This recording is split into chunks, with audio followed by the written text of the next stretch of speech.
Olá, meu nome é Loreta, ginecologista e obstetra. Hoje eu estou com o Dr. Augusto Bussadi, esterileuta. A gente vai falar sobre um tema muito importante que chama aborto de repetição. Antes disso, Augustinho, eu queria que você se apresentasse. Augusto Bussadi, sou especialista em reprodução humana há mais de 15 anos atuando na área e ginecologia e obstetrícia também. Formado já com 21 anos, é bem mais. Viu? Você tem tudo isso de formado? Já. Eu não posso falar que eu tenho mais. Vou ficar quieta. Can't stop.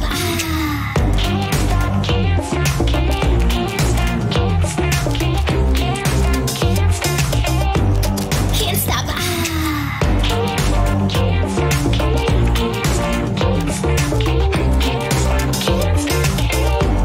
Can't stop.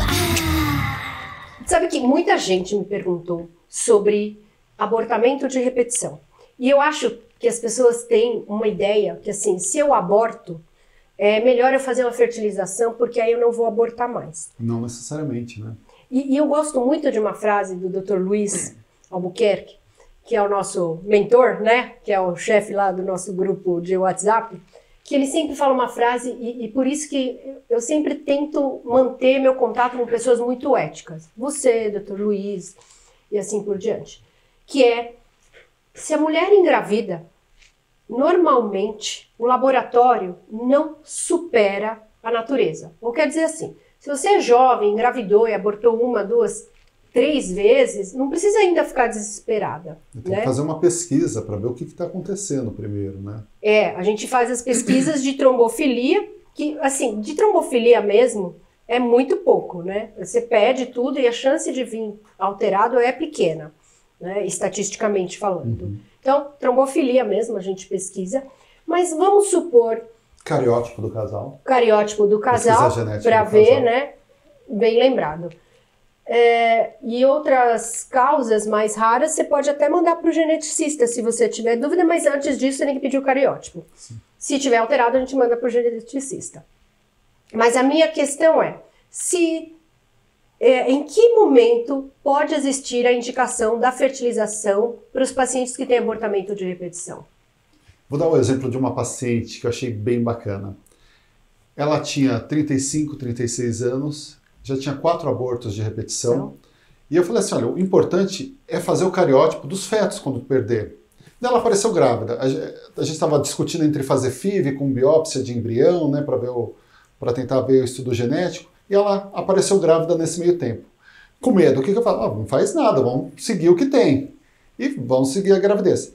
E ela evoluiu para um novo aborto. Então era o 5º aborto. Ai, tadinha. E a gente pediu o cariótipo dessa amostra embrionária. Amostra.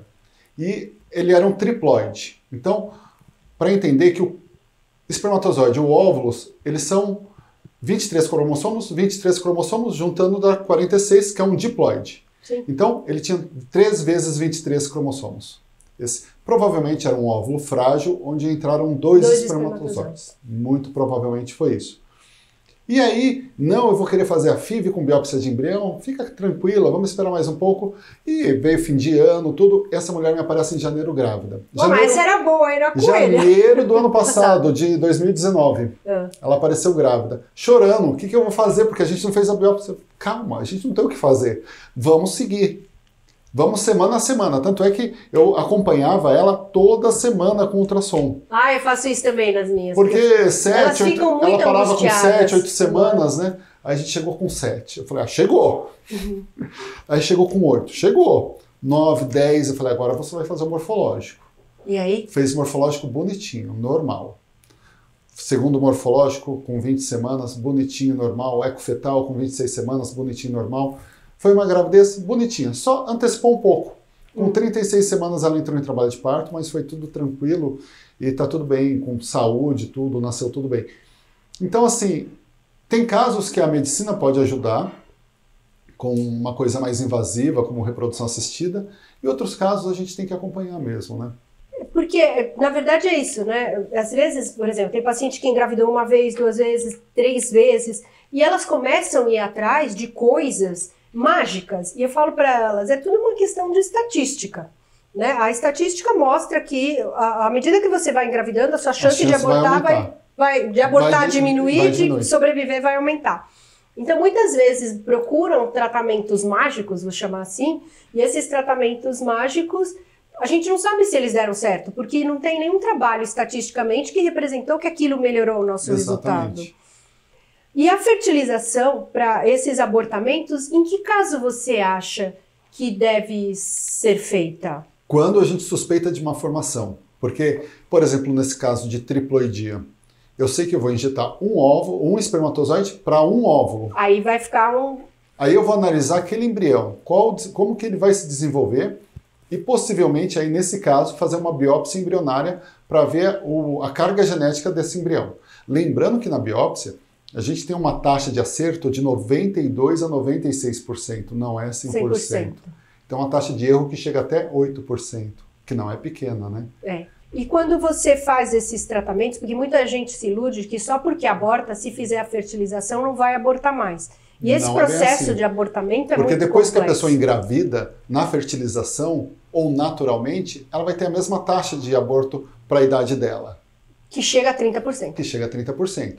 Então, quando você fala isso para a mulher que de cada 10, 3 podem abortar, ela sai meio assim, daí ela vai para casa e conversa com uma vizinha, com a amiga do trabalho e vê que ela tem um monte de conhecida que aconteceu a mesma coisa que ela. E que não é o fim do mundo, que vai dar certo. Eu acho que é bem isso. As pessoas têm que sair com uma mensagem depois desse vídeo que é assim, o abortamento ele tem que ser pesquisado. O abortamento, em alguns casos, vai ser tratado porque são causas do sangue. Mas que a fertilização não é a primeira indicação para o abortamento. Não é. Né? Não é a primeira indicação. E um aborto só não significa nada. Porque é muito comum. E você já pegou aqueles casos... Não, né? Que não seja doloroso. Sim, mas... É sofrido pro casal, não é fácil. Perda, é um luto, não. Mas assim, você já pegou aqueles casos em que a paciente engravida, tem um beta positivo e logo sangra, que são os abortamentos químicos, né? Nesses casos, na sua experiência, tem alguma indicação de FIV? Então vamos colocar, essa paciente, abortamento químico, para o pessoal entender, porque gravidez clínica é quando eu vejo no ultrassom, escuto o coraçãozinho, eu vejo o saco gestacional. Gravidez bioquímica é aquela que só o teste de gravidez ou o teste de urina deu positivo. Então essa paciente ela teve um aborto bioquímico. Isso foi uma falha de implantação, provavelmente. Chegou a grudar, mas o embrião não foi para frente. Por algum problema, ou até do embrião genético, ou de trombofilia, ou 70% dos abortamentos a gente não consegue descobrir o que acontece. Então, quer dizer, daqueles 30%, eu peguei os 30% de mulher que abortaram. Então, agora eu tenho um grupo de 100%, porque aqui só tem abortadeira, né? Quem abortou. Desses 100%, eu só sei 30% o que está acontecendo. Os 70% não sei nada. A gente não consegue descobrir o que está acontecendo. Mas a medicina está evoluindo. Então, daqui a um tempo, quem sabe a gente descobre uma porcentagem maior, né? E com o aumento do risco de abortamento, com o evoluir da idade, qual a idade ideal para eu congelar o meu embrião ou meus óvulos, já que eu não quero engravidar agora, quero engravidar mais tarde, e eu sei que mais tarde minha chance de abortamento ou de não engravidar é maior? Então, se a gente pensar que com a idade aumenta a minha taxa de abortamento, com a idade aumenta a minha taxa de má formação, o quanto antes. Eu sempre falo assim, o ideal é aos 20, mas nos 20 você não tem dinheiro, então não se adianta. Quer com 20, se o pai ajudar, pode congelar. Não, mas tem um trabalho que mostrou, fez um custo-benefício, e quem me falou isso foi o João Dias, né? Não vale a pena. Você fazer isso, mas com 20 anos não vale a pena. Não. Porque você não sabe o que vai acontecer nos próximos 10 anos da tua vida. Esse trabalho que o João Dias mostrou pra gente, que também é meu amigo, e é um esterileuta fantástico, ele mostra que a idade custo-benefício era entre 35, era mais ou menos 35 anos, era onde eu tenho dinheiro, ainda tinha uma fertilidade relativamente preservada, né? Então, por isso que eu estou te falando. Depois eu te passo esse trabalho, João. Muito interessante. Mas é isso também que eu te falei, porque você não sabe o que vai acontecer nos próximos 10 anos.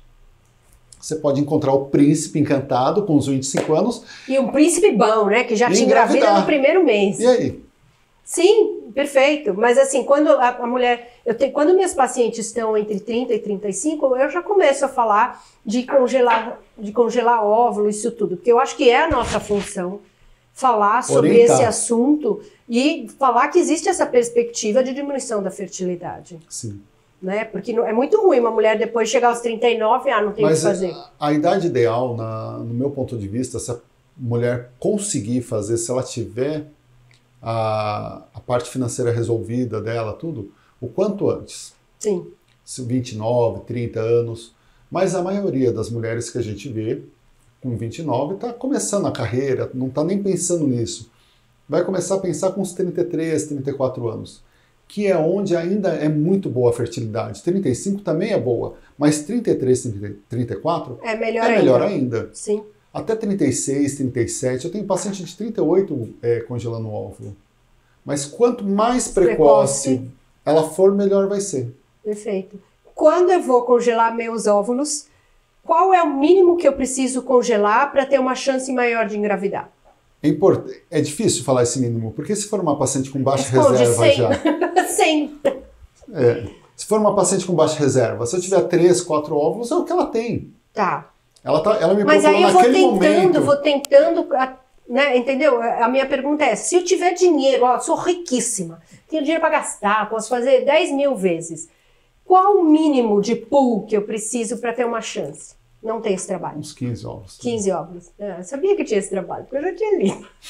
Você tá me enrolando. Mas é verdade. Mas não é enrolando, é porque pensa assim, se eu tenho uma paciente de 39 anos, ela teve 8 óvulos. Sim, aquilo é o que ela pode ter, é o que temos para hoje. E ela não tem condição de fazer uma segunda. Não tem problema. Você entendeu? Sim, não entendi. Eu entendo isso, eu falo isso para o paciente, mas eu não posso ficar pressionando ela para fazer mais tratamento, porque parece que eu estou pressionando. Que você quer ganhar dinheiro. E não essa a questão, né? Não, perfeito. Agora, é claro, quanto mais óvulo eu conseguir, melhor. Ela pode fazer 1, 2, 3 tentativas para congelar? Ótimo. Você já tem o seu máximo de tratamento para congelar? Quantos ciclos você fez? Você 3. Não, né? Nas suas pacientes? 3. 3. Tá, no máximo, né? Tem paciente que faz um só e consegue um número bom de óvulos. Porque vai muito da idade também.